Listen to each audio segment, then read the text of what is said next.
Bruce Willis was the everyman action star. You know, he's just a cop who's in the wrong place at the wrong time and, you know, rises to the occasion. And there's something relatable about that. Everybody could look at that guy and just be like, yeah, I hope that I could be that badass in that position, but we all know we probably wouldn't. Get together, have a few laughs. So in honor of one of my favorite action stars, let's take a look back at his top 10, you know, 80s and 90s movies. Not specifically just action, but obviously primarily action. So let's begin.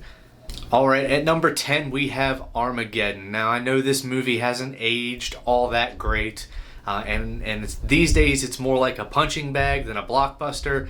But for the time when it came out, this movie, it became his highest grossing movie.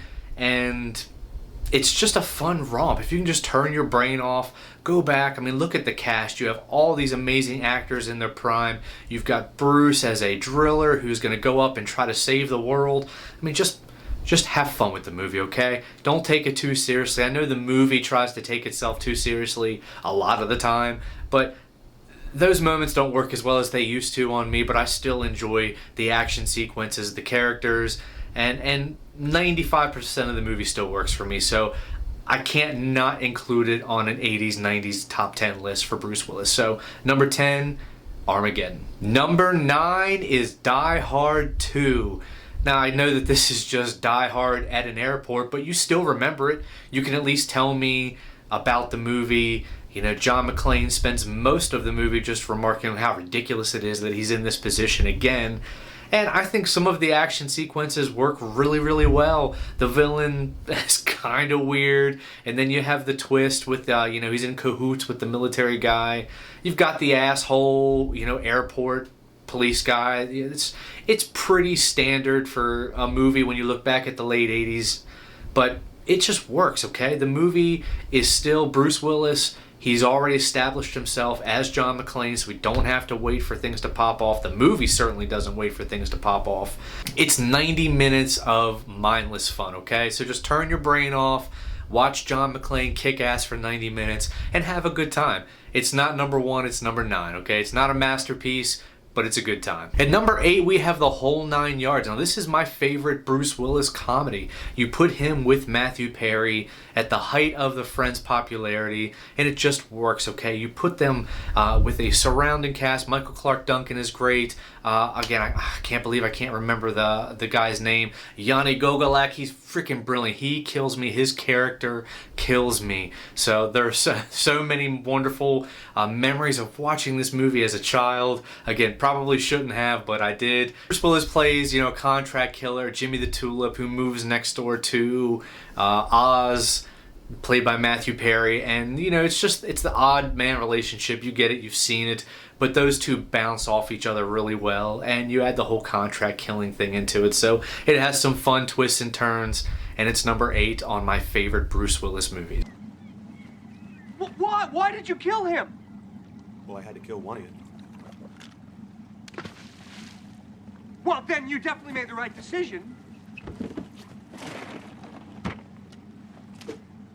But why did you have to kill him? Number 7 is 12 Monkeys. Now, my wife had not seen this, and we just rewatched it last night, and I still think it holds up, okay? You have to remember when it came out. Some of the shots are a little hokey. Some of the ideas they had were a bit weird, but that's so charming. That's what's charming about the movie, is it's the crustiest, weirdest like future I've ever seen, okay? So that makes it feel like it's really nice and not at the same time, if that makes any sense. If you've seen the movie, you might understand. But they don't really, I don't think the twist that, you know, the end reveal works as well now, obviously, even if you've seen the movie fresh. My wife called it pretty quickly, but it still doesn't change the tragedy of it all and, you know, watching the journey. So I won't get into too much details on that in case you haven't seen it. And then you got Brad Pitt. He earned an Oscar nom for this role. He is phenomenal in the bits that we get of him. They don't do too much because his character's a lot, but when he's on screen, you absolutely love it. So it's one of my favorite Bruce Willis movies, and I don't hear a ton people talking about it anymore. So I want to keep the memory alive. If you haven't seen it in a while, go watch 12 Monkeys. Ill. Back, Jim, back. If you don't buy things, toilet paper, new cars, computerized blenders, electrically operated sexual devices, stereo systems with brain-implanted headphones, screwdrivers, miniature built-in radar devices, voice-activated computers. Take it easy, Jeffrey. Be calm. And to see the filmmaker's vision of what the future would be like, it's interesting sitting here now, 20-some years later, 30-some years later. And the film follows Bruce. He's a prisoner who gets the opportunity to go back in time and not change the future. It's pretty clear, and I've heard a couple people get this wrong, it's pretty clear that he has no chance to stop this outbreak from happening. They're not trying to prevent the apocalypse, simply learn about it. And that's kind of part of the journey, is he's just gathering information. He knows that it's going to happen, and it's kind of adds to the ticking time bomb that he knows that eventually this outbreak is going to happen. If he can't find the information that he needs, the future's doomed. So, and it has a fun little twist at the end. So not what you're thinking at the airport, but the very last shot, I forgot about that. So if you haven't seen it, go back, give it a watch. 12 Monkeys. Number 6 is The Sixth Sense. Now, I know that this movie's pretty low on the list. This is probably 1, 2, or 3 for most folks. I had the twist ruined for me, and then I saw the movie after the fact, so it pretty much cursed it for me from there forward. I understand that this movie is a masterpiece. I understand that for folks that were able to go in and have that moment in the theater was probably one of the best theater experiences of their life. For me, again, I had it spoiled. You can still go back and watch this movie knowing the twist. It does not rely on that twist. The rest of the movie is beautifully directed. The characters are amazing. There's a lot of atmosphere, a lot of suspense, and it's like watching a different movie when you go back knowing the twist. Hi, Malcolm. What? What is it? What? Why did you leave me?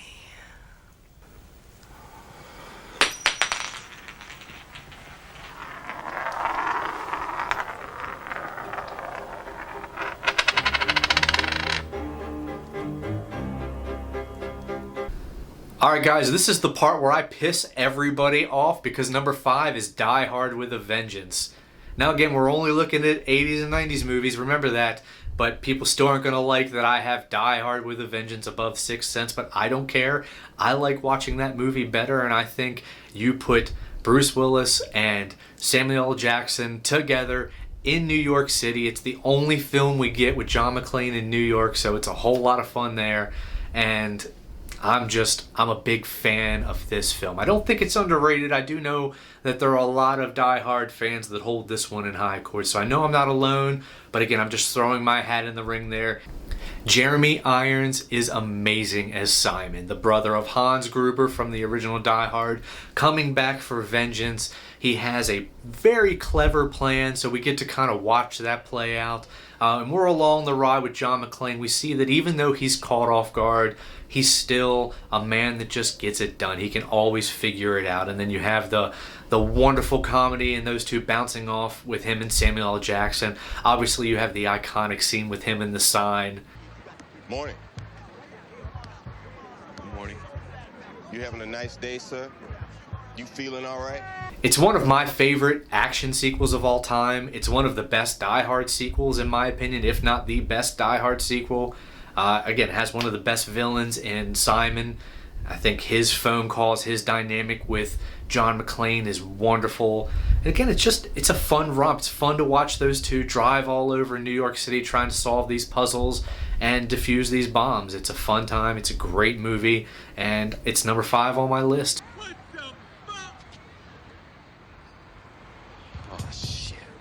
Number 4 is Unbreakable. Now, obviously, with the success of The Sixth Sense, Bruce Willis and M. Night Shyamalan were going to collab again, and they did on the follow-up Unbreakable. So we have Bruce Willis playing David Dunn, who is as close to a real-life superhero as we've ever seen depicted on film. So, I mean, at least one with actual superhuman abilities.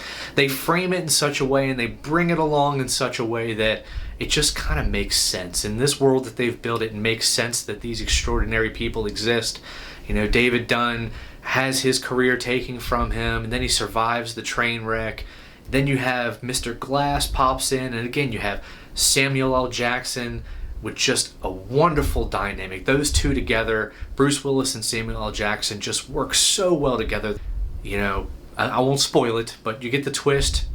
It works. Even though you kind of maybe guessed it, it still sets up what we thought was going to be a franchise, and we didn't get that until, you know, almost 2 decades later. So, but I'm going to give love to the one that started it all. It's my favorite of the trilogy. If I haven't lost you yet, I might lose you now. Number 3, The Fifth Element. Now, I know what you're saying. This movie's overrated. This movie's not that good. This movie's trash, yada, yada, yada. I don't care. I grew up with this movie, and every single thing about it works. I love Bruce Willis's character, Corbin Dallas. I love the way he just kind of thrown into this world-ending situation, and again, kind of rises to the occasion. Now, he is a highly trained, military person, so this is not quite your average Joe situation, but at this point, he was pretty well removed and had nothing to do with the events that he ends up. So much so that he and the main villain, expertly played by Gary Oldman, if you didn't know that, they don't even share one single scene together. That's how far removed from the central plot he is, but he still somehow saves the day. You have Mila Djokovic as one of her breakout roles as Lilu, and you got Chris Tucker being Chris Tucker as, you know, one of the best side characters in film history. I don't care. I love him in this movie, and everything just works. It's a 90s movie, true and true, but everything about it hits for me. I'm a 90s kid, and this is my 3rd favorite Bruce Willis movie. All right, number 2 is going to be Pulp Fiction. Now, I know this isn't a downright Bruce Willis movie, but he does play a pretty central part in the plot. It's an ensemble movie that follows a couple hitmen, and there's a couple other central characters, and they're all intertwined in these seemingly unrelated stories, and by the end of it, they kind of all come crashing together. And Bruce plays a boxer who's paid by one of the central antagonists to throw a fight. And again, I'm not going to give away what happens, because if you haven't seen Pulp Fiction, you've got to go watch Pulp Fiction. He and Ving Rhames are a part of one of the most famous movie scenes of all time. So if you haven't seen it, go check it out. It's Tarantino at his finest. The dialogue is perfect. The characters are perfect. This is one of the reasons that Tarantino is a legend, is because he made this movie. He expertly crafts different tones and genres together until it almost becomes something uniquely him. And it's absolutely a Tarantino film, and it's one of my favorite films of all time. And it's number 2 on Bruce Willis's list. You okay? Nah, man. I'm pretty far from okay.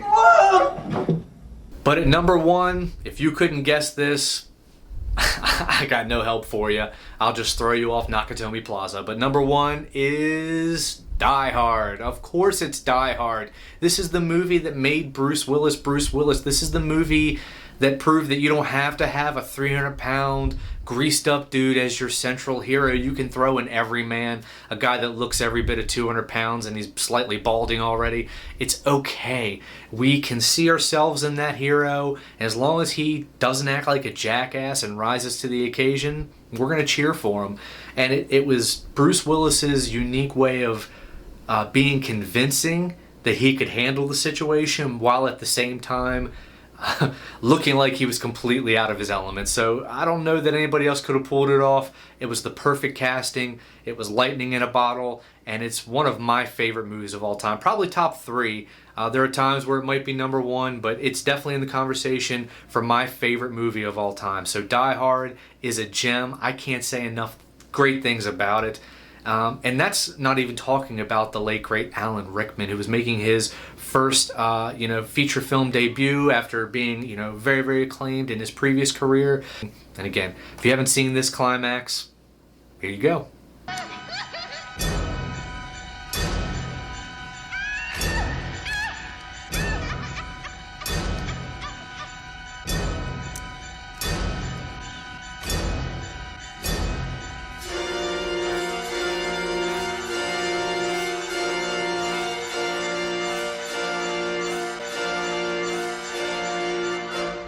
That's not a hostage.